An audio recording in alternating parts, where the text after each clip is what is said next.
Welcome to the Learning Pines YouTube. We hope this video helps. You start by initiating the return in the Cashify app or website using the order ID and IMEI. This triggers the official pickup request.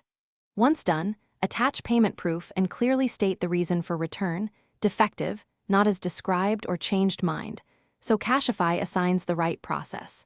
While you wait for the pickup slot, back up your data and sign out of accounts. Make sure the phone is charged and accessories are ready to hand over to the technician. You coordinate a pickup time that fits your schedule and double-check the technician's ID when they arrive. This prevents fraud and speeds processing. During inspection, point out defects and demonstrate issues if needed. This helps the technician document the problem accurately. Make sure you request a physical or emailed inspection report immediately.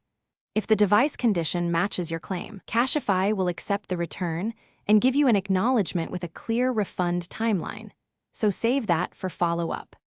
You finalize by monitoring the refund status in the app and verifying the credited amount once processed. Refunds often follow the original payment method. If the refund is delayed or the amount is incorrect, immediately raise a support ticket with your order ID and inspection reference so Cashify can act. As a troubleshooting tip, keep the inspection report, photos, and payment screenshots ready. If escalation is needed, present these documents in the chat or grievance form to speed resolution and avoid back-and-forth delays. Thanks for watching. Consider subscribing if we helped you.